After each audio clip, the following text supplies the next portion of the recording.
Hi students, आज हम companies act में chapter number 9 AOC accounts of companies revise करेंगे, जो कि आता है सेक्शन 128 से लेके 138 तक। बट इस चैप्टर को करने से पहले कुछ आपको डेफिनेशंस करनी जरूरी है। तो देखिए, सबसे इंपॉर्टेंट जो यहां पे आपकी डेफिनेशन बनती है वो बुक्स ऑफ अकाउंट्स बनती है एंड एफएस की, लेकिन ये कई रिलेटेड है। तो जैसे मैंने आपको पढ़ाया था उसी तरह से आप बात करेंगे। 2 का 12 में आप पढ़ते हैं book and paper and book और पेपर। ये इंक्लूसिव डेफिनेशन है, चाहे बुक्स ऑफ अकाउंट्स वाली हो, चाहे ये हो एंड डॉक्यूमेंट की हो, और इसके साथ आपकी एफएस की, क्योंकि चैप्टर है ही अकाउंट्स के ऊपर। तो ध्यान रखें, ये इंक्लूसिव डेफिनेशंस हैं। तो यहां मैंने आपको एक्रोनियम करवाया था। डैड चला रहे थे क्या? वॉक्सवैगन। किसकी? मेरी पीके। तो डी से डीड हो गया, और ए से यहां बुक्स ऑफ अकाउंट्स, इसलिए 2 का 13 में आ गया, और डी से डॉक्यूमेंट, इसलिए वो 2 का 36 में आ गया। फिर vouchers, writing, minutes, registered, maintain in paper और electronic form. Books of accounts में आती हैं आपकी 4 चीजें, लेकिन ध्यान रखें अगर आप मैन्युफैक्चरिंग कंसर्न नहीं है तो 3 ही आएंगी। तो पहली चीज आती है आपकी, आसान भाषा में कहें तो रिसीट एंड एक्सपेंडिचर कह लो। Number 2 sale and purchase goods and services का। नंबर 3 आपका आ गया एसेट्स एंड लायबिलिटीज, और चौथा मैन्युफैक्चरिंग कंसर्न के लिए था items of cost prescribed under section 148। Document 2 का 36 में हमने कहा था शाहरुख, नील, ऋतिक, देवगन की कहां गए? एफआर में। ओ, क्या किया उन्होंने जाके? किस किया? कैसे किया? पीके। तो सम्मन हो गया, नोटिस हो गया, requisition, declaration, form, register, order, kept, issued, sent as per this act और any other law in paper और इलेक्ट्रॉनिक फॉर्म। 2 का 40 एफएस में है 5 बातें आपकी। पहली चीज है बैलेंस शीट, देन P&L, लेकिन अगर आप सेक्शन 8 कंपनी है तो है आपका इनकम एंड एक्सपेंडिचर। तीसरा हो गया कैश फ्लो स्टेटमेंट, लेकिन इंपॉर्टेंट याद रखें कैश फ्लो स्टेटमेंट 4 कंपनियों में रिक्वायर्ड नहीं है। OSD, OPC, small, startup, dormant. And then आ गया आपका SOCIE, statement of changes in equity. 5वां आ गया नोट्स टू अकाउंट्स, जिसे आप क्या देते हैं? एक्सप्लेनेटरी नोट्स, ऊपर की 4 सब क्लॉजेस से रिलेटेड। देन 2 का 41 में हम पढ़ते हैं फाइनेंशियल ईयर, जहां हम कहते हैं 31 मार्च को खत्म होगा, लेकिन अगर कंपनी का इनकॉर्पोरेशन हुआ ऑन और आफ्टर 1 जनवरी तो 31 मार्च कौन सा होगा? फॉलोइंग ईयर का, अगले साल का। और यहां एक प्रोविजन आती है, अगर आप एश हैं, एसोसिएट सब्सिडरी होल्डिंग है किसकी? एक कंपनी जो भारत के बाहर इनकॉर्पोरेट हुई है, एंड उसको क्या करना है? कंसोलिडेशन ऑफ अकाउंट्स करनी है हिंदुस्तान के बाहर, और डिफरेंट फाइनेंशियल ईयर फॉलो करना है। तो ऐसी स्थिति में ऐसे कंपनी और बॉडी कॉर्पोरेट आप एप्लीकेशन देंगे सीजी को, जो कि डेलीगेटेड टू आरडी है, तो वो आपको अलाउ कर सकता है different year as financial year, whether that period is a year और नॉट। सो लेकिन अगर आप आईएफएससी कंपनी हो तो ऐसी स्थिति में आपको ये आरडी की अप्रूवल की आवश्यकता नहीं है। इस चैप्टर में जो हमारे सेक्शन आते हैं उसके लिए कोड की मैंने बताई थी आपको। बॉयफ्रेंड है, राइट, कैसा है? कच्चा या पक्का? पीरियोडिकल है, कंपल्सरी है, वॉलेंट्री है? किससे हमने उसकी मतलब उसके बारे में जाना? नफरा में। फिर उन्होंने कहा स्टैंडर्ड का है, फिर बोर्ड ने हाँ कर दी। सीएसआर वाला भी है, अब लोगों को बता दो, आरओसी के पास फाइलिंग कर दो। ये काम तो आप खुद ही करोगे, internal audit. I hope so समझ गए होंगे कोड की जो मैंने आपको बताई थी। इस चैप्टर में क्योंकि एओसी रूल्स हैं, तो जो फॉर्म है वो सारे एओसी वाले हैं। 5 तरह के अपने फॉर्म है, जहां पे फॉर्म नंबर 2 क्योंकि अपने कोर्स से थोड़ा रिलेटेड नहीं था, आप इग्नोर भी कर सकते हैं। तो बेटा जी, सबसे पहला हमारा सेक्शन आता है 128, that is books of accounts. तो बुक्स ऑफ अकाउंट में सबसे पहले है कंपलसरी है, हर कंपनी को है, हर फाइनेंशियल ईयर के लिए है, इंक्लूडिंग अपनी ब्रांच ऑफिस। ब्रांच ऑफिस की डेफिनेशन 2 का 14 में आता है कि कोई भी एस्टेब्लिशमेंट डिस्क्राइब्ड एज सच। और नेचुरल है, जब आप बुक्स बनाओगे तो आपको उसकी जो ट्रांजैक्शंस हुई हैं उसकी पूरी एक्सप्लेनेशन, चाहे वो रजिस्टर्ड ऑफिस में ट्रांजैक्शन हुई है, ब्रांच में हुई है, आपको प्रॉपर वो मेंटेन करनी है। प्रॉपर बुक्स के लिए हमने कोड की बनाई थी डेफ, डी से डबल एंट्री, ई से आपका इलेक्ट्रॉनिक फॉर्म है जिसे हम डिटेल में देखेंगे, ए से अक्रूवल, एफ से ट्रू एंड फेयर व्यू। तो रूल नंबर 3 इलेक्ट्रॉनिक में ये कहता है कि अगर आप इलेक्ट्रॉनिक में बना रहे हो तो एक्सेसिबल होना चाहिए भारत में एट ऑल द टाइम्स। और आपको अगर आप अकाउंटिंग सॉफ्टवेयर सद्भावी का फॉलो कर रहे हैं तो उसके अंदर फीचर होना चाहिए किस चीज का, ऑडिट ट्रेल का, हर ट्रांजैक्शन का, साथ में एडिट लॉग किस चीज का, जो भी आपने कोई चेंज किया है और साथ में जो भी चेंज किया उसका डेट ऑफ चेंज, और आप इस फीचर को डिसेबल नहीं कर सकते। तो जिस ओरिजिनल फॉर्मेट में आपने ये इंफॉर्मेशन चाहे जनरेट की है, सेंड की है, चाहे आपको रिसीव हुई है, उसी में आपने उसे रखना है, इवन ब्रांच वाला।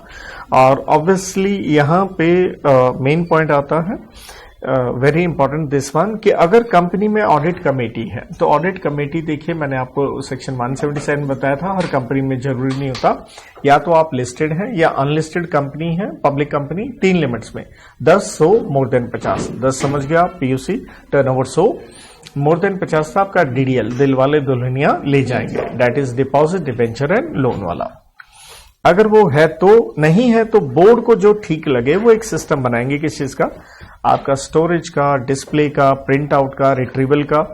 इंपॉर्टेंट पॉइंट है, आपने इलेक्ट्रॉनिक मोड में बुक्स बना रहे हैं, बैकअप होना चाहिए, राइट। और वो बैकअप आपने कब लेना है, ऑन डेली बेसिस होना चाहिए। और इवन चाहे आपकी बुक्स हिंदुस्तान के क्या है, बाहर है, लेकिन जो सर्वर है वो फिजिकली कहाँ होना चाहिए, लोकेट होना चाहिए भारत के अंदर। देन आरओसी के पास 137 में आप फाइलिंग करते हैं, इलेक्ट्रॉनिक फॉर्म में बना रहे हैं, तो आपने आरओसी को ये भी बताना है अपने सर्विस प्रोवाइडर का नाम, आईपी एड्रेस, उसकी लोकेशन, और बुक्स क्लाउड पे हैं तो भी एड्रेस। और अगर सर्विस प्रोवाइडर हिंदुस्तान के बाहर है तो एक व्यक्ति जो इंडिया में जिसके पास इन बुक्स का क्या हो, कंट्रोल हो, उसका नाम एंड एड्रेस भी आप बताएंगे।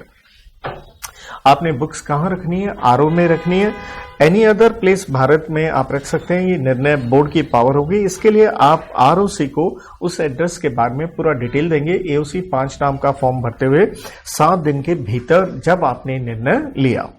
ब्रांच ऑफिस है तो नेचुरल है, वो अपनी ट्रांजैक्शन का रिकॉर्ड अपने यहां रखेगा and summarise periodical returns RO को या एनी अदर प्लेस जहां बुक्स है वहां पे प्रोवाइड करेगा। लेकिन अगर आपका ब्रांच ऑफिस हिंदुस्तान के बाहर है तो क्लियरली बताया गया समराइज पीरियोडिकल रिटर्न्स जो होंगी वो क्या होंगी, क्वार्टरली होंगी। प्रिजर्व आपने बुक्स करनी है, ये ध्यान रखिएगा, books of account together with vouchers, सब कुछ पूरा detail, right, relating to entry, वो आपने मेंटेन करना है। कितने साल तक, 8 साल तक। 8 साल कौन से, ऑब्वियसली पिछले 8 साल, immediately preceding the current year. Company in existence है तो पूरे के पूरे, मतलब इन एग्जिस्टेंस लेस देन 8 साल है तो पूरे के पूरे साल। क्या ज्यादा समय हो सकता है, हाँ हो सकता है। सेंट्रल गवर्नमेंट ने इन्वेस्टिगेशन ऑर्डर किया अंडर चैप्टर नंबर 14। इंस्पेक्शन का ध्यान रखिएगा, ये हक यहां पे इस सेक्शन में सिर्फ डायरेक्टर का है, वरना इंस्पेक्शन का हक मेंबर की बात करें तो 136 में आता है, बिजनेस आवर्स में है। और अगर आपकी फाइनेंशियल इंफॉर्मेशन, जिसका मतलब ही है बुक्स, अगर वो हिंदुस्तान के बाहर है, ब्रांच वगैरह बाहर है, तो डायरेक्टर को हक है कॉपीज मांग लेना इंस्पेक्शन के लिए, लेकिन इसके लिए उसको रिटर्न रिक्वेस्ट देनी होगी और ये सिर्फ हक डायरेक्टर का होगा, मतलब उसके बिहाफ पे उसका कोई भी एजेंट कहें, रिप्रेजेंटेटिव कहें, अटॉर्नी नहीं हो सकता। आप पीरियड बताइए और उसको ये बुक्स फर्निश हो जाएंगी कितने दिन के भीतर, 15 दिन के भीतर। सब्सिडरी की बुक्स को इंस्पेक्शन करने के लिए कोई और व्यक्ति हो सकता है जिसे ऑथराइज कर सकता है, कौन, बोर्ड, बाय पासिंग रेजोल्यूशन। और कंपनी के अफसरों की एम्प्लॉइज की ड्यूटी होगी, जब इंस्पेक्शन के लिए आप चाहते हैं वो आपको क्या प्रोवाइड करेंगे, ऑल असिस्टेंस प्रोवाइड करेंगे। जिम्मेवारी है बुक्स वगैरह मेंटेन करने के लिए 4 लोग लेके चलिए। एमडी ध्यान रखिएगा, WTD तभी लेना अगर वो इंचार्ज ऑफ क्या हो, फाइनेंस हो, CFO या कोई भी और पर्सन जिसको आपने चार्ज किया है, मतलब अथॉरिटी दी है किसने, बोर्ड ने। और अगर डिफॉल्ट होता है तो इन लोगों के ऊपर फाइन लग सकता है 50,000 से लेके 5 लाख रुपए तक का, राइट। देन कम्स आपका सेक्शन नंबर 129 एफएस के ऊपर है। देखिए बहुत कुछ मैंने आपको नॉलेज ये दिया था कि पहली बात आप समझ के चलिए कि एफएस बनाने की जिम्मेवारी किसकी है, मैनेजमेंट की, एंटिटी की है। तो 129 ये कहता है कि 129 में 3 कंडीशन आप मेन लेके चलिए कि true and fair view of books हो। आपने PPFS, जिसका मतलब है प्रेपरेशन प्रेजेंटेशन कैसे करना है, एज पर अकाउंटिंग स्टैंडर्ड, जिसकी डेफिनेशन आती है 2 का 2 में कि स्टैंडर्ड्स ऑफ अकाउंटिंग और any addendum thereto for class और classes of companies referred under section 133 में अकाउंटिंग स्टैंडर्ड की बात हम करते हैं कि कैसे बनेंगे। सीजी स्पेसिफाई करेगी और ऑब्वियसली नफरा से कंसल्ट करेगी, लेकिन अल्टीमेटली रिकमेंड कौन करेगा? आईसीआई। तो इस तरह से ये 3 लेवल का सिस्टम आप लेके चलें। यहां पे एक सबसेक्शन पक्का आप याद रखें, 129 का 5 अकाउंटिंग स्टैंडर्ड में डेविएशन हो सकती है, लेकिन आपने 2 चीजें जरूर बतानी है, क्या कारण है और उसके फाइनेंशियल इंप्लीकेशन क्या होंगे। प्रेजेंटेशन शेड्यूल 3 के मुताबिक होगा, लेकिन ये रिक्वायर्ड नहीं है 4 कंपनियों के लिए, बैंकिंग, इंश्योरेंस, इलेक्ट्रिसिटी या आप स्पेशल एक्ट के अंदर आते हैं। इसके बाद बोर्ड की जिम्मेवारी होती है एजीएम में पेश करना, क्या? एफएस पेश करना उस कंपनी की, साथ में कंसोलिडेटेड एफएस पेश करना, किसके साथ? सजा के साथ, सब्सिडरी, जॉइंट वेंचर, एसोसिएट के साथ। और आप एओसी का 1 में एक स्टेटमेंट बनाएंगे, किसकी? Salient features of FS of what? सजा, subsidiary, joint venture and associate की। और देखिए एग्जाम्पशन सरकार आपको दे सकती है, ऑल और any of the provisions of this section in public interest आपको दे सकती है। जैसे रूल नंबर 6 में कहा गया है कि रिक्वायरमेंट ऑफ कंसोलिडेटेड एफएस नहीं अप्लाई होगा अगर आप 3 कंडीशन सेटिस्फाई कर देते हैं। उसके लिए सिंपल एग्जांपल जरूर याद रखिएगा। जैसे हमने चेन सब्सिडरी की बात की थी, एक ये कंपनी है, इसकी सब्सिडरी ये है और इसकी आगे ये सब्सिडरी है, तो दैट मीन्स ये जो कंपनी है इसकी ये क्या बन गई? हर्ष लिमिटेड क्या बन गई? Ultimate subsidiary. और ये जो कंपनी है इसकी ये क्या बन गई? ये वाली जेएल क्या बन गई? आपकी इंटरमीडिएट, राइट, होल्डिंग कंपनी।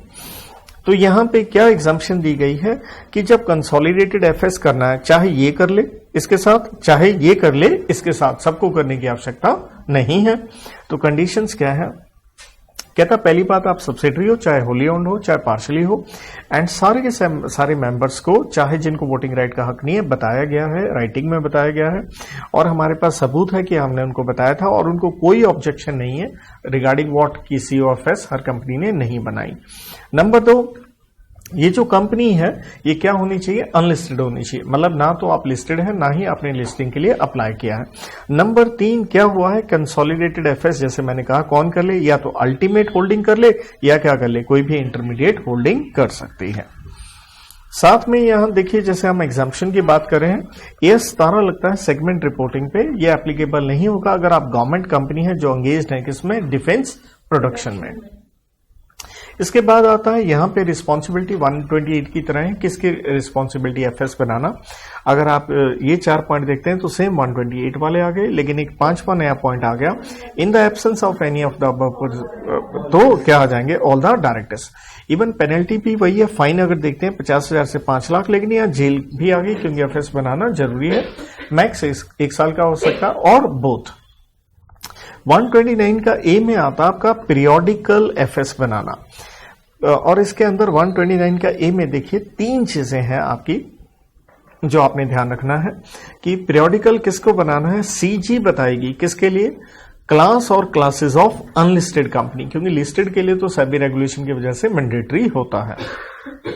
तो आपने अपने फाइनेंशियल रिजल्ट्स बनाने पीरियोडिकल बेसिस पे इन सच फॉर्म मैनर एज में बी प्रिस्क्राइब्ड। नंबर 2, आपको क्या करना है? अप्रूवल लेना है बोर्ड का, एंड क्या करवाना है? ऑडिट या लिमिटेड रिव्यू, जिसकी पूरी नॉलेज है, वो सब कुछ मैंने आपको जीके वगैरह दिया था, राइट। ऑडिट और रिव्यू में क्या फर्क होता है? देन आपने फाइलिंग करनी है आरओसी के पास कितने समय में? 30 दिन के अंदर। 30 दिन कहां से स्टार्ट होंगे? स्वाभाविक है जो पीरियोडिकल जो टाइम पीरियड था वो कंप्लीट हुआ विद व्हाट? फीस एज में बी प्रिस्क्राइब्ड। 130 एंड 131 एक ही पैटर्न पे चलते हैं। 130 और 31 में हमने जो बुक्स वगैरह बनाई हैं उनमें चेंज कर रहे हैं, मतलब अकाउंट्स को हम रिवाइज कर रहे हैं। 130 में क्यों कर रहे हैं? कंपल्सरी हमें अपने अकाउंट्स रीओपन करने होंगे कि कोर्ट या ट्राइब्यूनल का ऑर्डर आ गया, राइट, कि भैया आपको रीओपन करना होगा, अपनी एफएस दोबारा से रिकास्ट करनी पड़ेगी। लेकिन इसके लिए कोर्ट और ट्राइब्यूनल ने क्यों कहा?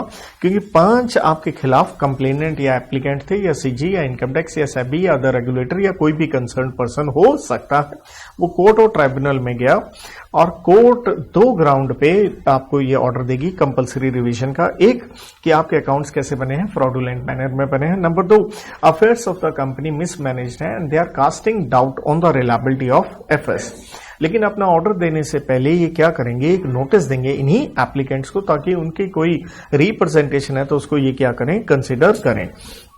लेकिन ध्यान दीजिए, जैसे 128 में कहा था बुक्स पिछले 8 साल की मेंटेन होती है, तो चेंज भी 8 साल की हो सकती है, इसलिए 8 साल से ज्यादा का चेंज हो नहीं सकता अनलेस कंपनी को बने ही क्या नहीं हुए 8 साल। और दूसरा एक्सेप्शन क्या लगा, अगर सेंट्रल गवर्नमेंट ने इन्वेस्टिगेशन ऑर्डर की थी मोर देन 8 साल, तो इतने साल की रीओपन हो सकती है। और 131 में क्या, हम अपनी मर्जी से अपनी एफएस या बोर्ड रिपोर्ट चेंज कर रहे हैं। किसको लगा, डायरेक्टर्स को लगा कि भैया हमने एफएस का 129 का सेक्शन एंड बोर्ड रिपोर्ट 134 का कंप्लायंस नहीं किया, तो ऐसी स्थिति में हम इसे चेंज कर सकते हैं मैक्सिमम पिछले कितने साल की, 3 साल की।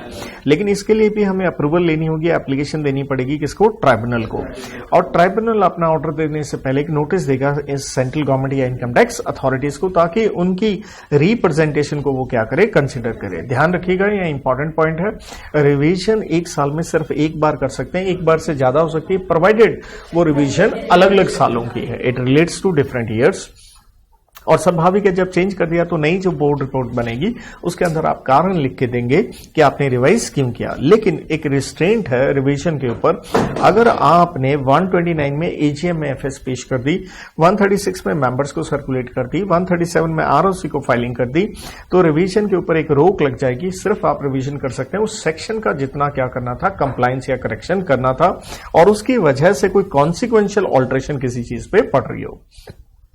सेंट्रल गवर्नमेंट रूल्स बना सकती है रिवीजन से रिलेटेड, जो बनाए भी गए हैं एनसीएलटी रूल्स, कि किस तरह से अगर आपने करेक्शन करनी है, क्या क्या डॉक्यूमेंट लगाने होंगे, ऑडिटर के क्या फंक्शन होंगे, क्या क्या डायरेक्टर्स को स्टेप लेने होंगे। तो ये अपने कोर्स में भी है, रूल नंबर 77 एनसीएलटी रूल्स 2016 का। तो करना क्या है, जब आप एप्लीकेशन देते हैं ट्राइब्यूनल को, तो स्वाभाविक है पिछले 3 साल तक का आप रिवाइज कर सकते थे, तो आप बताएंगे कौन से फाइनेंशियल ईयर या ईयर्स का आप रिवीजन करना चाहते हैं।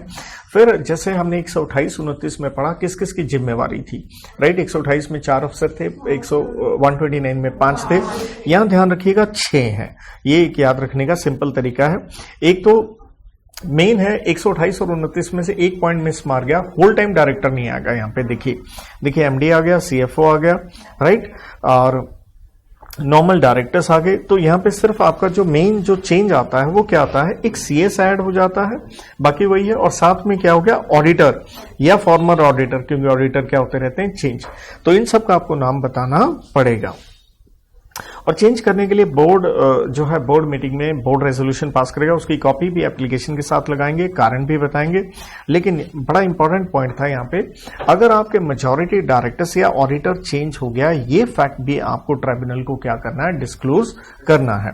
बाकी रिक्वायरमेंट्स क्या है, देखिए जिस दिन आपकी हियरिंग होगी उस तारीख से पहले 14 दिन के भीतर, 14 दिन के से पहले, सॉरी, हियरिंग से 14 डेज पहले आपको एडवर्टीज करना है अखबार के अंदर कि हम ये रिवीजन करना चाहते हैं, एप्लीकेशन हमने दे रखी है ट्राइब्यूनल को।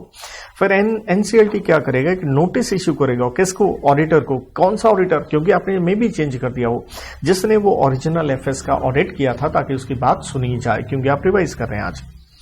देयर आफ्टर जो एनसीएलटी को सही लगेगा वो एप्रोप्रिएट ऑर्डर पास करेगा। ऑर्डर पास होने के बाद कंपनी चाहे, यहां ध्यान दीजिएगा, तो जो दीजिएगा जरूरी नहीं है वर्ड में लिखा है, आप अपनी जनरल मीटिंग बुला सकते हैं, उसके लिए नोटिस मेंबर्स को देंगे, जहां आप बताएंगे क्यों आप अपनी एफएस को चेंज करना चाहते हो। और साथ में आप इसके बारे में पब्लिश कर सकते हैं, कहां, 2 अखबारों में, देसी एंड अंग्रेजी, इंग्लिश एंड वर्नाकुलर, राइट। और जैसे ये हमने पहले बोल दिया था, बोर्ड रिपोर्ट जो बनेगी अब उसमें आप कारण तो लिख के दोगे चेंज क्यों किया है। और जनरल मीटिंग के अंदर क्या होगा, रिवाइज्ड जो आपने एफएस की है, स्टेटमेंट डायरेक्टर एंड ऑडिटर की may be put for consideration before a decision is taken on the adoption of the revised FS.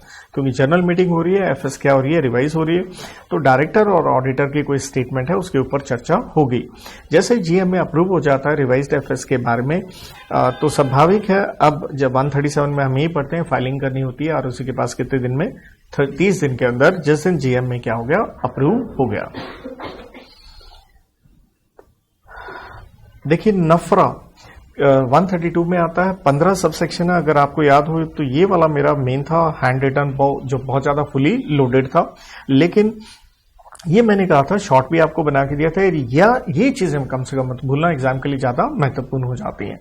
नफरा जो अथॉरिटी है उसका मेन काम क्या है? Accounting standard and standard on auditing क्या करना, उनको रिकमेंड करना, उसको मॉनिटर करना, उसका इन्फोर्स करना, और साथ में ओवरसी करना क्वालिटी किसकी? प्रोफेशनल्स की, राइट। और अगर आपका प्रोफेशनल या अदर मिसकंडक्ट है तो उसकी भी उनके पास इन्वेस्टिगेशन की पावर है। सीओ मोटो है या सेंट्रल गवर्नमेंट क्या दे दे? रेफरेंस दे दे, राइट। तो नफरा जो लगता है वो किसके लिए लगता है? ऑब्वियसली अगर आप ऑडिटर हैं, जैसे इन्वेस्टिगेशन वाला पॉइंट था, कौन सी कंपनी के, जो रूल 3 में स्पेसिफाइड है, तो इसलिए फॉर क्लास और क्लासेस ऑफ कंपनी या बॉडी कॉर्पोरेट जिसके ऊपर नफरा लगेगा। तो ये 5 पॉइंट आपके टिप्स पे होने चाहिए। एक, आप हैं लिस्टेड कंपनी, और इंटरेस्टिंग यह क्या था, जरूरी नहीं है आप इंडिया में लिस्टेड हो, लिस्टेड कंपनी इंडिया से बनती है या अब्रॉड भी हो सकता है। Number 2, unlisted public company, 3 limit आती हैं जिसमें से 2 सेम है, 500 करोड़ की पीयूसी एंड वही दिलवाले दुल्हनिया ले जाएंगे, डिपॉजिट डिबेंचर लोन्स का एग्रीगेट, एंड टर्नओवर यहां थी आपकी 1000 करोड़। कब देखनी है? 31 मार्च पिछला साल। और एक बार आपके ऊपर नफरा लग गया, चाहे आप इन लिमिट से बाहर हो जाओ, तब भी नफरा आने वाले 3 साल तक आपके ऊपर लगता रहेगा। देन वही जो आपने 129 और सेक्शन 1 में पढ़ते हैं, बैंकिंग, इंश्योरेंस, बिजली एंड स्पेशल एक्ट वाली, या कोई भी कंपनी, बॉडी कॉर्पोरेट पर्सन जिसके बारे में रेफरेंस दी है पब्लिक इंटरेस्ट में, किसने? सीजी ने नफरा को। और 5वां टेक्निकल पॉइंट था, 5वां दरअसल ऊपर वाली 4 कंपनियों से रिलेटेड ही है। कहता आप एसोसिएट या सब्सिडरी हैं, वही सजा कह लो, किसकी है? ऊपर वाली 4 कंपनी की। और ये एसोसिएट सब्सिडरी कहां की है? इनकॉर्पोरेटेड आउटसाइड इंडिया है। तो कहता अगर उस एसोसिएट या सब्सिडरी की इनकम क्या है? More than 20% of consolidated total income है, या नेटवर्थ क्या है? More than 20% of the consolidated total net worth, तो ये बाहर वाली के ऊपर भी नफरा लगेगा। अब नफरा जो अथॉरिटी है उसका कॉम्पोजिशन के लिए क्या होगा? चेयरपर्सन होगा और मेंबर्स होंगे, और ये चेयरपर्सन और मेंबर मिला के मैक्सिमम कितने हो सकते हैं? 15। तो इसे यूं कह लीजिए, चेयरपर्सन 1 है तो मेंबर्स मैक्सिमम होंगे 14, राइट। चेयरपर्सन की क्वालिफिकेशन है, और मेंबर 2 तरह के हो सकते हैं, पार्ट टाइम, फुल टाइम। एक क्वालिफिकेशन क्या है? कौन से बैकग्राउंड से हो? ये लॉ, अकाउंट्स, ऑडिटिंग, फाइनेंस। ये इंडिपेंडेंट होने चाहिए, इनका कोई पर्सनल इंटरेस्ट नहीं होना चाहिए किसी भी ऑडिट फर्म में या कंसल्टेंसी फर्म में। किसका? Chairperson and full time members का। कब? During the course of employment, and जैसे ही इनका टेन्योर सीज होगा उसके आने वाले कितने साल तक? 2 साल तक। नफरा जो अथॉरिटी है उसकी पावर्स क्या है?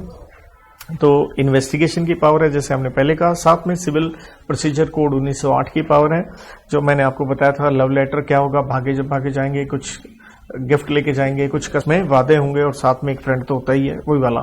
समन issue, enforcing attendance, requiring production of books, document, examining on oath, and issuing commission for the examination of witness. Penalty जो नफरा लगा सकती है, अगर आप इंडिविजुअल हैं, 1 लाख रुपया कम से कम, या जो आपने रेमुनरेशन ली, फीस ली, उसका 5 गुना। फर्म है 1 लाख की बजाय 5 लाख हो जाएगा, और 5 गुना की बजाय 10 गुना हो जाएगा। और नफरा जो आपके ऊपर एक बैन लगा सकती है कि आप कोई काम नहीं करेंगे, ना तो ऑडिटिंग से संबंधित, ना ही इंटरनल ऑडिट से रिलेटेड, ना ही रजिस्टर्ड वैल्यूअर का। कितने दिन के लिए? 6 महीने से लेकर 10 साल तक। बस आपके पास एक रेमेडी है, नफरा के ऑर्डर के खिलाफ आप जा सकते हैं एपीलेट ट्राइब्यूनल में। नफरा जो अथॉरिटी है उसके अकाउंट्स ऑडिट होंगे, एनुअल रिपोर्ट होंगे, ये बिल्कुल वही चैप्टर 8 में जैसे 125 में हम क्या पढ़ के आए थे, IEPF, ये कॉपी पेस्ट वही है। बाकी नफरा के जो रूल्स हैं उनका अगर आप कंप्लायंस नहीं करते हैं तो उसकी पेनल्टी को जरूर ध्यान रखें।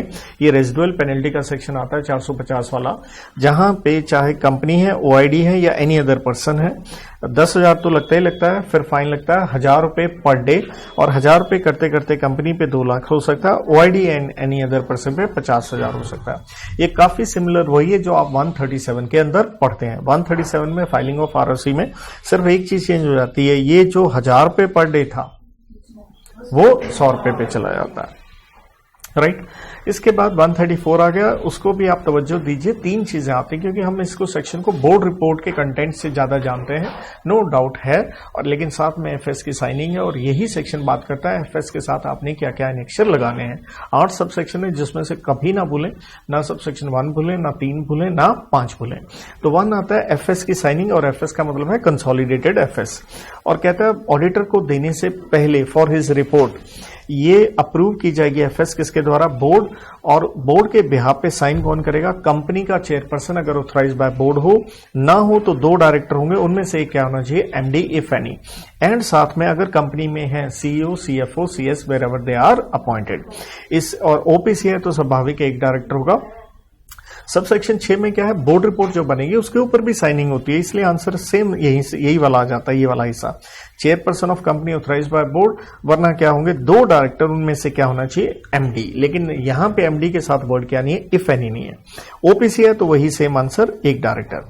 और 134 का 2 ये कहता है एफएस के साथ ऑडिट रिपोर्ट भी लगेगी, और साथ क्या कहता है, या जब भी आप एफएस को सर्कुलेट करोगे जिसके ऊपर आप मेनली सेक्शन 136 देखते हो, ये कहता है उसके साथ ये एनेक्शर भी होंगे। सर्कुलेशन का मतलब है पिक करना, उसका पब्लिश करना, इशू करना एंड सर्कुलेट करना। तो कहता है नोट्स टू अकाउंट्स भी होने चाहिए, साथ में दोनों रिपोर्ट होंगी, ऑडिट एंड बोर्ड रिपोर्ट।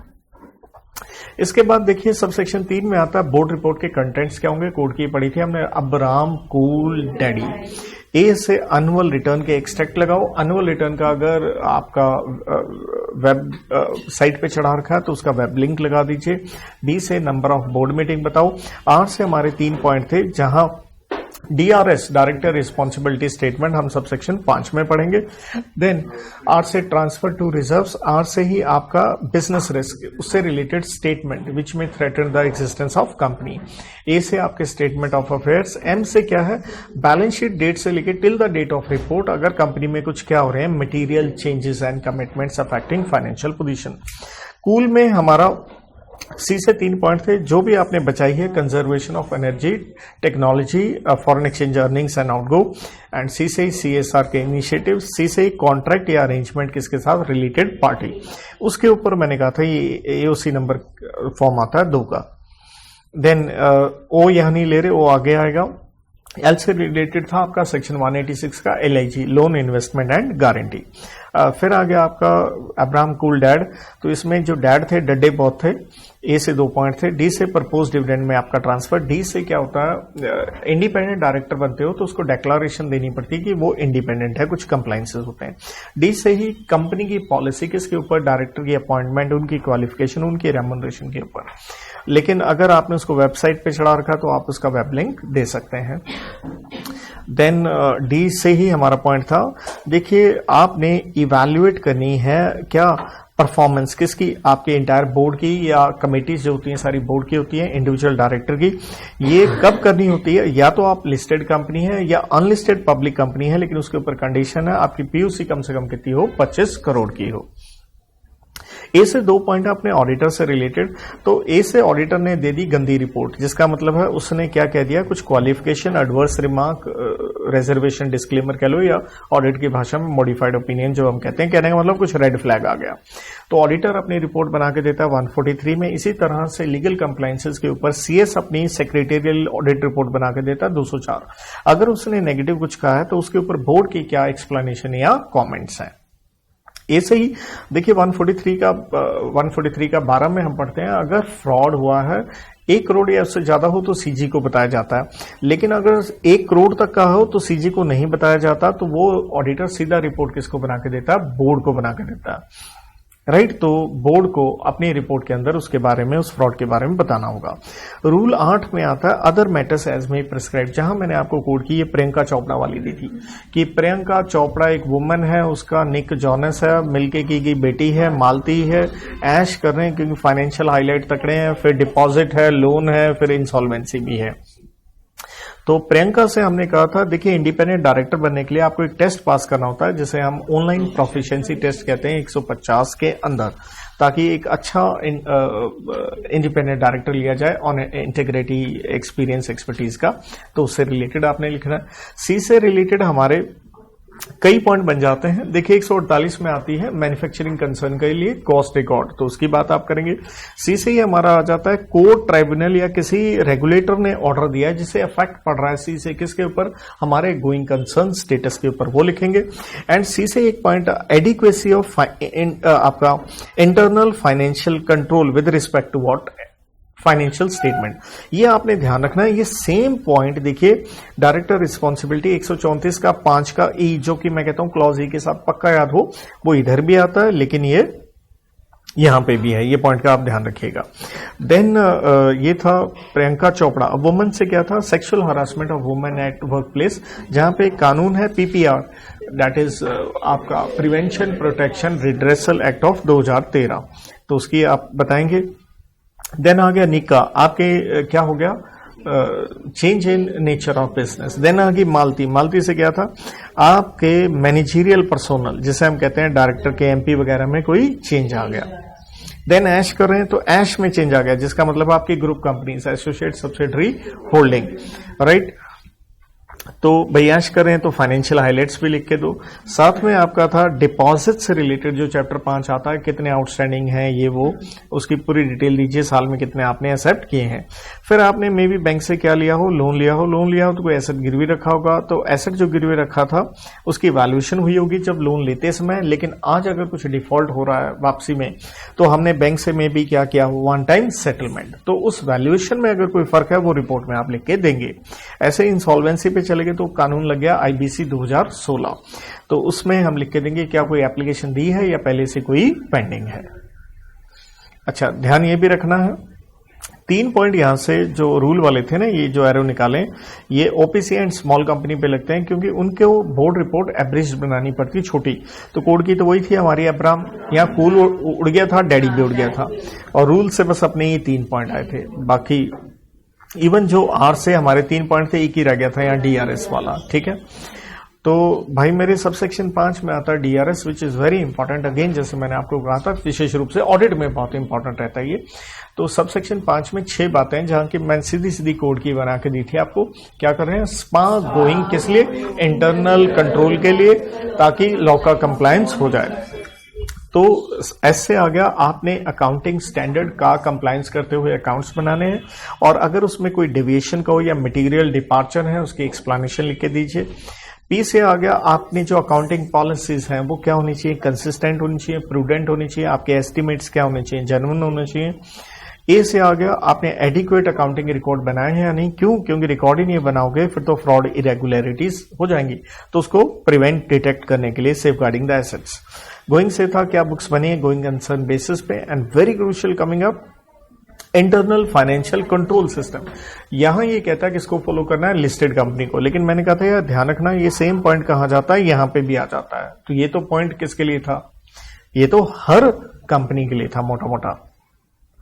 तो कि आपके जो इंटरनल फाइनेंशियल कंट्रोल सिस्टम में 2 बातें होनी चाहिए, एओ एडिक्वेट होना चाहिए, पर्याप्त, एंड ऑपरेट कर रहा हो इफेक्टिवली, मतलब असरदार तरीके से काम कर रहा हो। और आईएफएससी का हमने मीनिंग दिया था क्योंकि वो इसी क्लॉजी में एक्सप्लेनेशन में था। PP stands for policy and procedure जो अडॉप्ट किए हैं कंपनी ने, किसके लिए, for ensuring orderly and sufficient conduct of business, including की फर्दर मैंने ऑर्डर में कोड की बना दी थी आपके लिए आफत। ए से एडहेरेंस टू कंपनी की पॉलिसी, ए से ही एसेट्स का सेफगार्ड, एफ से फ्रॉड एंड एरर का पीडीसी, प्रिवेंशन डिटेक्शन करेक्शन कह लो। देन ए आ गया, आपके अकाउंटिंग रिकॉर्ड सीए होने चाहिए, जिसका मतलब है एक्यूरेट होने चाहिए एंड क्या होने चाहिए, कंप्लीट होने चाहिए। एंड टी से आ गया timely preparation of reliable financial information system, और आपके यहाँ प्रॉपर सिस्टम डिवाइस्ड होना चाहिए ताकि आपके लॉज का क्या हो जाए, सही कंप्लायंस हो जाए। जहां मैंने आपको बता दिया था कि बहुत सारे लॉज, जैसे आपने टीडीएस काटना है, प्रोविडेंट फंड, ये वो, राइट। तो इसलिए जो आपका ये एक सिस्टम हो लॉ का, वो भी क्या होना चाहिए, दैट मीन्स एडिक्वेट हो एंड ऑपरेट कर रहा हो वो इफेक्टिवली। सबसेक्शन 8 में पेनल्टी आती है शरीफों वाली, कंपनी पे 3 लाख सीधा, ओआईडी पे 50,000 रुपया। और बेटा जी 135 सीएसआर स्टार्ट हो गया। सीएसआर में जानना क्या है, सबसेक्शन तो 9 है, थोड़ा टाइट भी है, लेकिन रेड विद शेड्यूल नंबर 7 करना है और CSR के रूल्स अलग से हैं। तो शेड्यूल 7 में क्या है, एक्टिविटीज बताई गई है जहां आपने ये काम करना है। तो जो कि मैंने कहा था यार कोई रट्टा मारने की जरूरत नहीं, नॉर्मल सा है, क्योंकि इसका लिबरल इंटरप्रिटेशन लेके चलेंगे जो CSR की एक्टिविटीज है। वैसे शेड्यूल में कितनी आइटम बताई गई हैं, 12 बताई गई हैं। इसमें मैंने कहा था यार फंड पक्का याद रखो, एक prime minister national relief fund था, प्राइम मिनिस्टर केयर फंड था, क्लीन गंगा फंड था, भारत स्वच्छ कोष, ठीक है, वरना वो आप समझ गए पॉवर्टी, हंगर, हेल्थ, वाटर, ये वो, ठीक है। एजुकेशन आ गया, women, orphan, senior citizen, environment में फ्लोरा, फोना, ऑयल कह रहा हूँ sorry, soil, air, water, national heritage, art, handicraft, armed, फौजी भाई लोग हमारे सारे आ गए, इवन उसमें CRPF, पैरामिलिट्री फोर्सेज, BSF वगैरह जिसे कहते हैं वो आ गए। स्पोर्ट्स में हर तरह की आ गई, even Olympic, para Olympic, rural, ये वो। देन ये जो मैंने फंड कहा था ये तो इंपॉर्टेंट थे, ये अदर फंड फॉर ये schedule caste, tribe and OBC communities. Then कोई भी fund for technological advancement in academic institution, कोई भी university, IIT, rural development project, slum area, disaster management. लेकिन नेगेटिव लिस्ट इंपॉर्टेंट थी, इसको हम CSR नहीं मानेंगे। अगर आप हिंदुस्तान के बाहर खर्च कर रहे हैं, लेकिन उसकी एक्सेप्शन है, ट्रेनिंग करवा रहे हैं स्पोर्ट्स की, नेशनल इंटरनेशनल लेवल के अगर खिलाड़ी हैं, या आपने एम्प्लॉयज को कोई बेनिफिट दे रहे हैं, उसका कानून लगता है कोड ऑफ वेजेस, तो भैया वो CSR नहीं है। पॉलिटिकल पार्टी को डोनेशन नहीं आएगा। देखिए CSR एक रेगुलर एक्टिविटी होनी चाहिए, तो वन ऑफ इवेंट कोई करवा दिया उसको CSR नहीं मानेंगे हम। या आपने कुछ पैसा लगाया है, क्यों लगाया है, fulfilment of the requirements under a statute, कोई लॉ कह रहा है, तो ये CSR नहीं है। या पैसा लगाया in the normal course of business, normal course तो हो ही नहीं सकता, सिर्फ कोविड वाली एक्सेप्शन जिसका आज के दिन कोई लेना देना नहीं है। आप कोई स्पॉन्सरशिप करके मार्केटिंग बेनिफिट्स लेना चाहते हो, फिर वो CSR नहीं है। ध्यान रखिए, अगर आपकी हिंदुस्तान के बाहर होल्डिंग कंपनी है, वो कोई खर्चा करती है, वो आपका CSR थोड़े हुआ, क्योंकि अल्टीमेटली होल्डिंग एंड सब्सिडरी अलग अलग है, राइट। वो आपके बिहाफ पे कर दे तो आपका खर्चा नहीं माना जाएगा। लेकिन आपकी होल्डिंग कंपनी आपको पैसे दे दे, फिर आप खर्च करो, उससे कोई फर्क नहीं पड़ता। फिर तो अंडरस्टूड, आपने खर्चा, मतलब मेन है आपका खर्चा आप करो, चाहे आपका पैसा हो चाहे किससे लेके किया हो होल्डिंग ने, बट कोई आपके बिहाफ पे करे वो CSR नहीं है, आपका काम आपका है। देन साहब हमने कहा कि आपको एक कमेटी बनानी है, किस चीज की, डायरेक्टर्स की। 3 में से एक लिमिट के अंदर आते हैं। नेट प्रॉफिट है आपका 5 करोड़ बिफोर टैक्स, देखिए net worth 500 crore, turnover 1000 crore तक कब देखनी है, प्रीसीडिंग फाइनेंशियल ईयर में। आप कमेटी कैसे बनाएंगे, कमेटी में कौन लोग होंगे, तो ध्यान रखना, अगर आप लिस्टेड पब्लिक कंपनी है 3 डायरेक्टर होंगे कम से कम, जिसमें से एक होना चाहिए इंडिपेंडेंट। अनलिस्टेड पब्लिक कंपनी है तो 2 बातें हमें देखना है, क्या आपके ऊपर 149 का 4 की लिमिट्स लग रही है, वो इंडिपेंडेंट डायरेक्टर की होती है, वही जो 3 चीजें बताई थी मैंने, 100 एंड मोर देन 50, ठीक है।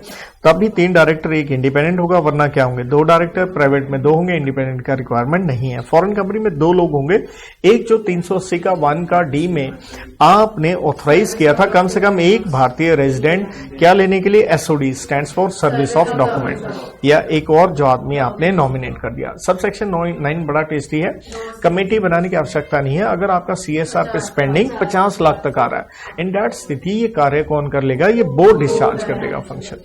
आपने पैसा कहां खर्च करना है, लोकल एरिया जहां की कंपनी है और MC की नोटिफिकेशन आई थी, इसे लेटर एंड स्पिरिट में फॉलो किया जाए। तो देखिए आपको यहाँ पे 2 सबसेक्शन बड़े महत्वपूर्ण आते हैं, 135 का 5 एंड 6, वो हमने कभी नहीं भूलना।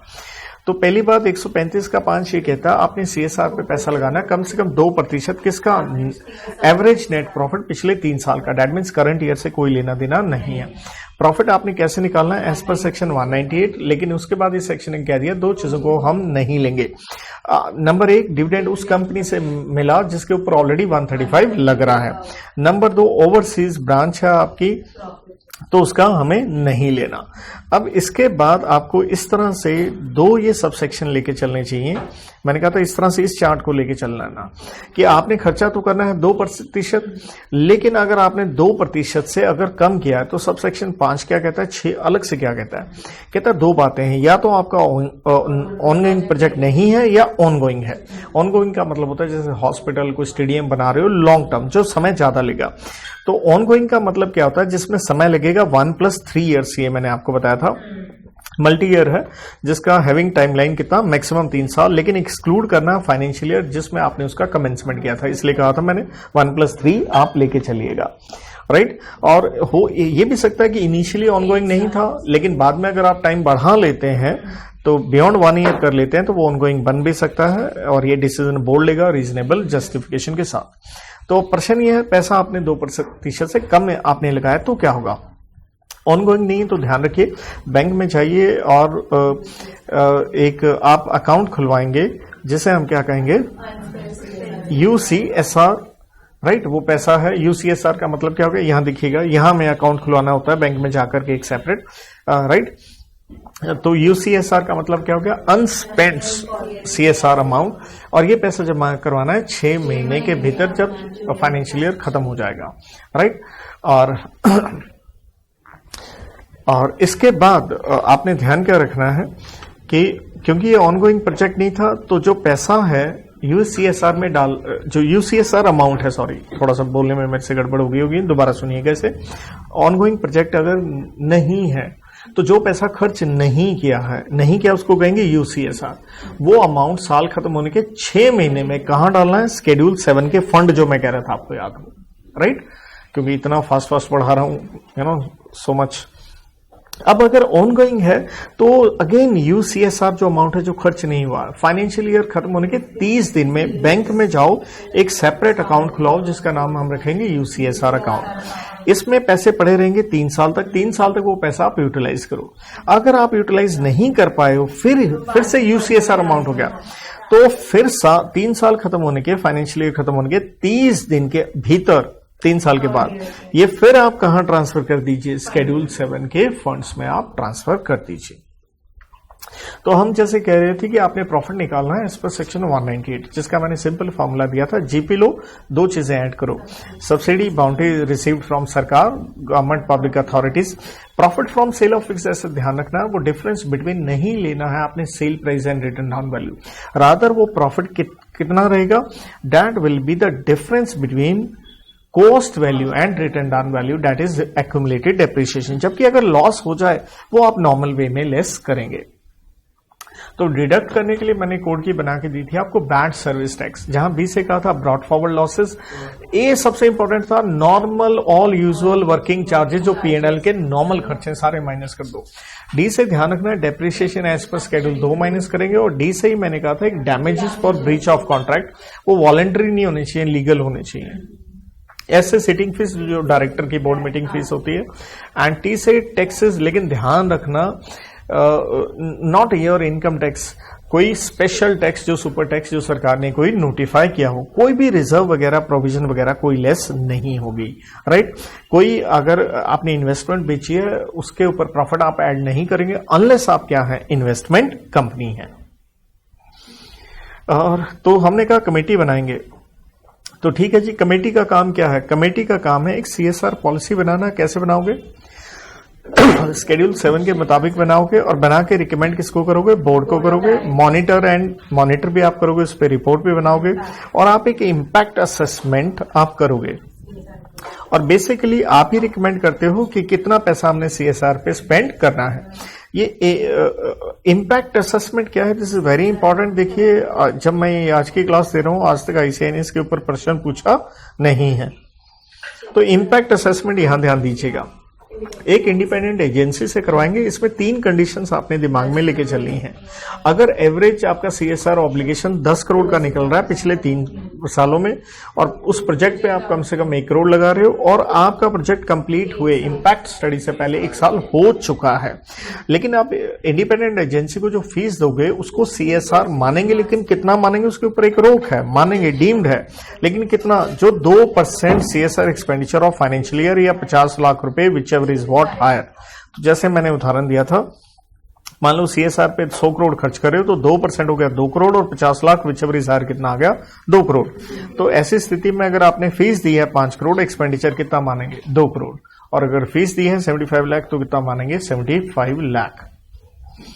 इसके बाद तो जैसे हमने कहा कि आप न ये पॉलिसी बनाते हुए रिकमेंड करोगे बोर्ड को, तो बोर्ड की यहां जिम्मेवारी क्या है, उनको ये CSR पॉलिसी को क्या करना है, अप्रूव करना है, और वेबसाइट हो तो उसके ऊपर डालना, और 134 में हम पढ़ के आए थे बोर्ड रिपोर्ट में आपने डिस्क्लोजर देना है और इंश्योर करना है कि जो CSR एक्टिविटी के हिसाब से जो शेड्यूल 7 में थी उसी के हिसाब से वो पैसा खर्च हो। और CSR एक्टिविटी करने के लिए इवन आपको रजिस्ट्रेशन करवानी पड़ती है, क्योंकि इसके रूल अलग थे। तो CSR 1 नाम का फॉर्म है और जो रिपोर्ट बनेगी CSR 2 में बनेगी। देन क्या है, जैसे हम 2% की बात कर रहे थे, ये वाला सौदा वो मैंने चार्ट में आपको समझा दिया था 6 महीने वाला, ठीक है। आप 2% से ज्यादा खर्च कर सकते हैं, कोई टेंशन की बात नहीं है। लेकिन एक्सेस स्पेंडिंग का क्या बेनिफिट मिलेगा? हाँ, आने वाले 3 साल के में आप सक्सीडिंग फाइनेंशियल ईयर में उसका बेनिफिट ले सकते हैं। बट ध्यान रखिए, ये एक्स्ट्रा पैसा होना चाहिए, ये वो नहीं होना चाहिए जो CSR में लगाना था और लगाया नहीं और वो सरप्लस बच गया। वो सरप्लस का बेनिफिट थोड़े मिलेगा, वो तो खर्च करना था। नंबर 2, बोर्ड क्या पास करेगा? रेजोल्यूशन। देन क्या है, CSR का काम करने के लिए हो सकता है आपने अलग से एक विभाग डिपार्टमेंट बनाया हो, तो आपके क्या लगेंगे? Administrative overhead. तो उसको क्या CSR का खर्चा माना जाएगा? हाँ, माना जाएगा। एक लिमिट है, कितना? 5% of CSR expenditure of that financial year. इसलिए हमने कहा एक्चुअल एक्सपेंडिचर या 5% CSR का, विच एवर इज लेस। तो एडमिनिस्ट्रेटिव। लेकिन यहाँ एक और इंटरेस्टिंग चीज थी कि जो आपने जो अपना CSR प्रोजेक्ट बनाया है, उसको आपने उसका डिम किया होगा। डिम क्या देता हूं उससे, क्योंकि कोई भी सिस्टम बनाते हो डिम करते हो, उसको डिजाइन करते हो, इंप्लीमेंट करते हो, मेंटेन मॉनिटर करते हो, राइट। तो कहता वो उसको हम क्या नहीं मानेंगे? एडमिनिस्ट्रेटिव ओवरहेड नहीं मानेंगे। ये ध्यान रखना, इसके ऊपर भी प्रश्न, ये लिमिट ये आया नहीं है तो आ सकता है पेपर में, बहुत ज्यादा चांस रहेंगे। हो सकता है आपने कोई कैपिटल एसेट एक्वायर कर लिया हो, मतलब CSR का खर्चा तो नॉर्मल रेवेन्यू टाइप का होगा, तो क्या हम उसे मान लेंगे CSR का बेनिफिट? कहता हाँ, मान लेंगे अगर वो एसेट आपने अपने नाम पे नहीं रखना, या तो किसी सेक्शन 8 कंपनी के नाम पे कर दो, या ट्रस्ट के नाम, या सोसाइटी, या जिसके बेनिफिट के लिए बनाया, बेनिफिशियरी के लिए, या पब्लिक अथॉरिटी। क्यों? क्योंकि इसका लिंक सीधा सीधा हमारे इस पॉइंट से है कि जब हम CSR का ऊपर पैसा लगाते हैं, या तो कंपनी खुद लगा सकती है, या थ्रू कैसे? कोई सेक्शन 8 कंपनी, ट्रस्ट या सोसाइटी। और वो कौन बनाएगा इनको? या तो कंपनी खुद बना ले, या कंपनियों के साथ मिल के बना ले, या सरकारी भी हो सकती है, या कोई ऐसी भी हो सकती है जिसका उस काम में 3 साल का अच्छा ट्रैक रिकॉर्ड हो। तो अपने नाम पे वो एसेट आपने नहीं रखना है, राइट। या कोई एंटिटी जो स्पेशल एक्ट में बनी हो।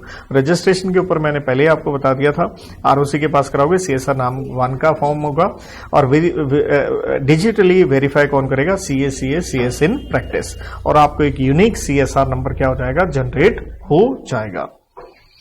तो यहां मैंने सब कुछ आपको ये बता ही दिया है। And coming to ongoing project हो गया, और ये सब सेक्शन 6 मैंने यहाँ चार्ट में कवर अप कर दिया था। तो अगर आप IFSC कंपनी हो तो 5 साल तक आपको एग्जाम्पशन है जब धंधा आपने कमेंस किया, नॉट इनकॉर्पोरेशन बल्कि कमेंसमेंट से। आज तक ICAI ने IFSC कंपनी पे कुछ भी नहीं पूछा, not even once, you never know. Then आता है सबसेक्शन 5 एंड 6, इसलिए इंपॉर्टेंट कह रहा था, इसलिए पेनल्टी उसी के ऊपर है। कहता कंपनी एंड OID पे है, क्योंकि आपने अमाउंट ट्रांसफर करना था। जैसे यहाँ पे नो ऑनगोइंग था, तब भी आपने शेड्यूल 7 में डालना था। यहाँ आपने क्या करना था? CSR अकाउंट में डालना था, 3 साल में यूज करना था, वरना कहाँ जाना था? शेड्यूल 7 में जाना था। तो दोनों में अल्टीमेटली शेड्यूल 7 में जा रहा था, और 2 अलग अलग चीजें होंगी, 5 एंड 6। इसलिए कहता है जो शेड्यूल 7 के फंड में जाना था 2 गुना हो जाएगा, या जो CSR अकाउंट में जाना था 2 गुना, एज द केस में be compared with what? 1 crore which ever is less. OID के ऊपर सीधा 10% मार दो इसको, ये वाली चीज देखो 1/10 हो गया, लेकिन यहाँ पे 10% नहीं हुआ, यहाँ कितना है? 2 लाख रुपए, सिर्फ 2% ही है। Thereafter comes section number 136, जहां आपने सर्कुलेट करनी है अपनी FS का मतलब हमेशा FS है, कंसोलिडेटेड है, सारी रिपोर्ट सारे एनेक्शर है। तो यहां पे 3 सबसेक्शन आते हैं। सबसेक्शन 1 कहता है आपने किसको सर्कुलेट करना है, ये हक किसका है? Right of member etcetera. तो मैंने कोड की दी थी आपको ATM, रिवर्स में पढ़ना। M से every member, preference share holder भी आएगा। T से trustee of debenture holder. A से ऑल अदर पर्संस एंटाइटल्ड। कब देने हैं? GM से 21 दिन पहले, सेक्शन 8 कंपनी हो 14 दिन पहले, लेकिन 21 दिन से कम भी हो सकते हैं, यहाँ एक्सेप्शन है। अगर, और इसको हम मान लेंगे कि आपने ड्यूली सेंड कर दिया है, अगर एग्री करते हैं मेंबर्स कितने, अगर शेयर कैपिटल है या नहीं है। शेयर कैपिटल है तो ट्विन कंडीशन है, majority members in number having VR, और दूसरा having 95% of PUC with voting right, और अगर शेयर कैपिटल ही नहीं है तो holders of 95% of voting right. Then आपने किस तरह से मेंबर्स को सर्कुलेट करना है, तो लॉ है किसके लिए, लिस्टेड कंपनी या अनलिस्टेड पब्लिक कंपनी के लिए। अनलिस्टेड में ट्विन कंडीशन है, पहली बार अमाउंट छोटा है और दोनों में ही क्या है, मोर देन है।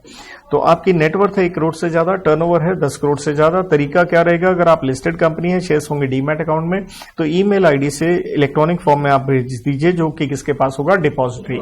नहीं है डीमैट में, फिजिकल फॉर्म में, तब भी इलेक्ट्रॉनिक, प्रोवाइडेड मेंबर राइटिंग में अपनी कंसेंट दे दे, वरना आपको फिजिकल डिस्पैच करना होगा सेक्शन 20 के मुताबिक। देन देखिए इसी 136 में, क्योंकि ये प्रोविजो चलती है, पहली प्रोविजो थी और सर्कुलेशन वाली यहां थर्ड प्रोविजो थी। अब सारी प्रोविजो के लिए हमने एक हेडिंग बनाया लिस्टेड कंपनी।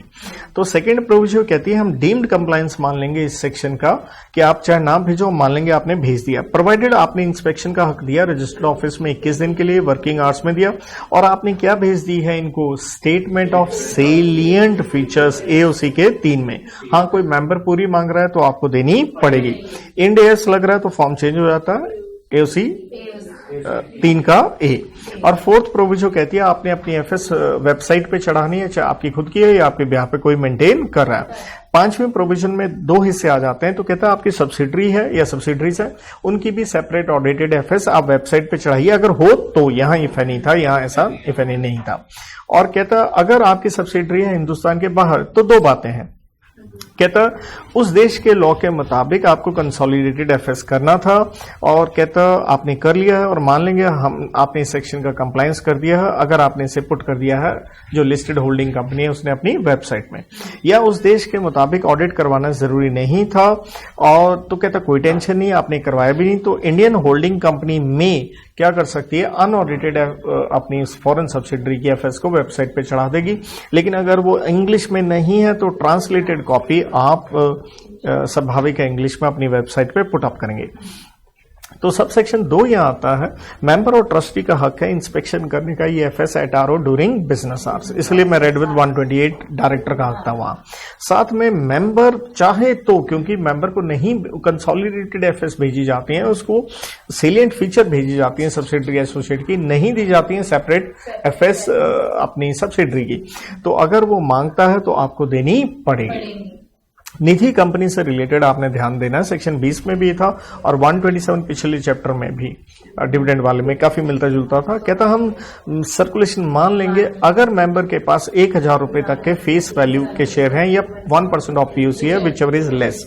कम मान लेंगे अगर एक पब्लिक नोटिस दे दिया जाता है न्यूज़पेपर में, न्यूज़पेपर कहाँ होगा, कहाँ का होगा, नेचुरल है जहां आप उस जिले का जहां आपका क्या सिचुएटेड है, आरओ सिचुएटेड है, तो उस अखबार में आपने लिख दिया एजीएम कब होनी, कहाँ होनी, कितने बजे होनी है, और एफएस आप इंस्पेक्शन कर सकते हो। और नंबर 2 कंडीशन आपने कहाँ चढ़ाना है, नोटिस बोर्ड।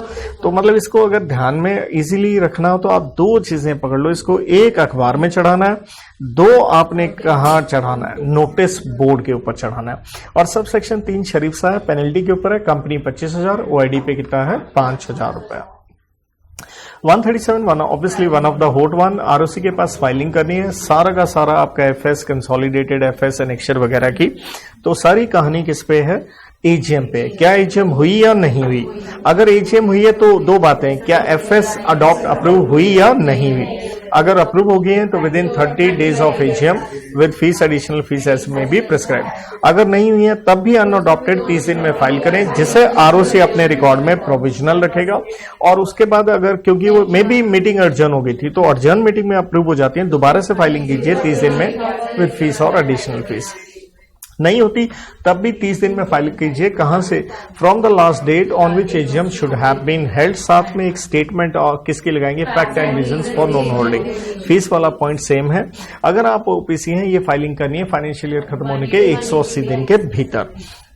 और अगर आपकी देखिए, अगर फॉरेन सब्सिडरी है लेकिन हो सकता है उसका प्लेस ऑफ बिजनेस इंडिया में ना हो, तब भी आपने एज ए होल्डिंग कंपनी उसकी एफएस की फाइलिंग करनी है। नंबर 2, ये वही 135 वाला है प्रोविजन वाला, कि जो फॉरेन सब्सिडरी बाहर के उसको ऑडिट करवाना जरूरी नहीं था, उसने ऑडिट करवाया भी नहीं, तो इंडियन होल्डिंग कंपनी में क्या कर सकती है, अनऑडिटेड एफएस फाइल कर सकती है। अंग्रेजी में नहीं है तो ट्रांसलेटेड कॉपी अंग्रेजी में। यह बड़ा महत्वपूर्ण था, देखिए पेनल्टी, क्योंकि 30 दिन बीत गए तो पेनल्टी लगेगी, यह अफसरों को ध्यान में रखना था। कंपनी है, ऑफिसर्स के लिए मैंने 3 इस तरह से पॉइंट बना दिए थे, इजी हो जाए। MD and CFO if any, मतलब अगर हो या ना हो, तो ध्यान दीजिएगा जो इफ एनी वर्ड है वो किसके लिए है, कहीं ये गलती ना ले लीजिएगा। ये इफ एनी वर्ड एमडी के लिए भी है, इफ एनी किसके लिए है, सीएफओ के लिए भी, अगर हो तो, राइट। तो इसलिए in their absence director duly authorised by the board, और अगर ना हो तो सारे के सारे डायरेक्टर आ जाएंगे। और फाइन देखो वही 450 वाला काफी सिमिलर, या 92 में एनुअल रिटर्न आती है वैसे ही है। 10,000 100 रुपए पर डे है, मैक्स 2 लाख, इधर कितना है 50,000। अब आपकी ये फाइलिंग जो करनी होती है एओसी 4 फॉर्म में, कंसोलिडेटेड हो तो AOC 4 consolidated FS as per rule 12, लेकिन साथ में यहां लगते हैं एक्सबीआरएल रूल्स, ठीक है, 2015 के, जो कि एक स्टैंडर्डाइज लैंग्वेज है इलेक्ट्रॉनिक फॉर्म में कम्युनिकेशन करने की, जो एप्लीकेबल किसके ऊपर होगी, या क्रूशियल ध्यान देना, लिस्टेड कंपनी के साथ में उनकी इंडियन सब्सिडरी भी आएंगी, और उसके बाद कोई भी कंपनी, कोई भेदभाव नहीं है, या प्राइवेट या पब्लिक में, ठीक है। पीओसी 5 करोड़ या टर्नओवर 100 करोड़, या जिसको इंड एस एप्लीकेबल है, और एक बार एक्सबीआरएल लग गया पूरे जीवन लगता रहेगा। और लेकिन ये एक्सबीआरएल नहीं मतलब चाहिए, सिंपल 4 फाइनेंस कंपनी है जो चैप्टर 5 में डिपॉजिट में भी कॉपी पेस्ट आती हैं, बिन, बैंकिंग, इंश्योरेंस, एनबीएफसी, मतलब ये बिन नाम से इस तरह से आपके टिक जाएं, ठीक है। उसके बाद एक नई आ गई, कौन सी, हाउसिंग फाइनेंस कंपनी। और देखिए एओसी 4 में जो फाइलिंग आपने करनी थी, उसके साथ देखिए सीएसआर की भी, जैसे हमने पिछले 135 में पढ़ा, सीएसआर 2 भी फाइल होगा। इसके बाद बेटा जी आखिरी सेक्शन आ जाता है आपका 138 इंटरनल ऑडिट पे, रेड विद रूल नंबर 13। देखिए एक है listed company, unlisted public company and private company को बड़ा इजी आप लेके चलिए। अनलिस्टेड पब्लिक कंपनी में 4 लिमिट्स हैं, ये सिंपल वाला चार्ट आप टिकाइए, और याद रखने का तरीका है 25 करोड़, 50 करोड़, 100 करोड़ एंड 200। बस ध्यान क्या रखना है, यहां 100 करोड़ में मोर देन 100 करोड़ है, ये 4 लिमिट है। और जैसे बीकॉम का पेपर देने के लिए आप एक 10 ईयर लेते हो, डीपीटी कहते हैं, तो कोड की है डीपीटी, बस बीच में बी किससे लगा दो, बीकॉम से। तो डी से आ गया देखो डिपॉजिट, पी से आ गया पीयूसी, और यहां क्या लोन या बोरिंग, बी से बोरिंग कह लो, लोन कह लो, बैंक या पीएफआई से, और टी से आ गया टर्नओवर। और क्रूशियल फिर क्या देखना है, जो मैंने हाईलाइटर लगाया, डिपॉजिट और बोरिंग्स देखना है पिछले साल at any point of time, जबकि पीयूसी और टर्नओवर कब देखनी है, स्वाभाविक 31 मार्च की आप देखते हो। और प्राइवेट कंपनी के लिए 4 लिमिट नहीं है, ये 2 लग जाएंगी, 100 एंड 200 वाली। अब इंटरनल ऑडिट आप किससे करवाएंगे, सीए से करवाएंगे, कॉस्ट अकाउंटेंट, चाहे वो प्रैक्टिस में है या नहीं है, या इंटरेस्टिंग है, कोई भी प्रोफेशनल हो सकता है, स्वाभाविक अपॉइंट कौन करेगा, बोर्ड करेगा, और वो जरूरी भी नहीं है कंपनी के एम्प्लॉय हैं। तो इनका ऑब्जेक्ट क्या रहता है, कंसल्टेशन देना, कंपनी में ऑडिट कमेटी है तो उनको, नहीं है तो बोर्ड को। एज टू किसी से रिलेटेड एसएफएम का period, scope, functioning, methodology, periodicity, स्वाभाविक है किसका, ऑडिट का। और आईएफएससी कंपनी पे सेक्शन तभी लगेगा अगर आर्टिकल्स में लिखा है, वरना उनको यहाँ पे छूट मिलती है। तो इसके साथ देखिए मैंने बहुत फास्ट जो आपको पढ़ाया, फटाफट, आई होप सो किसी का कोई वर्ड लिखने में प्लस माइनस हुआ हो तो इसको आप दोबारा देख कर अपना कर सकते हैं। आई होप सो कुछ यूटिलिटी आपको मिले। Thank you, good luck.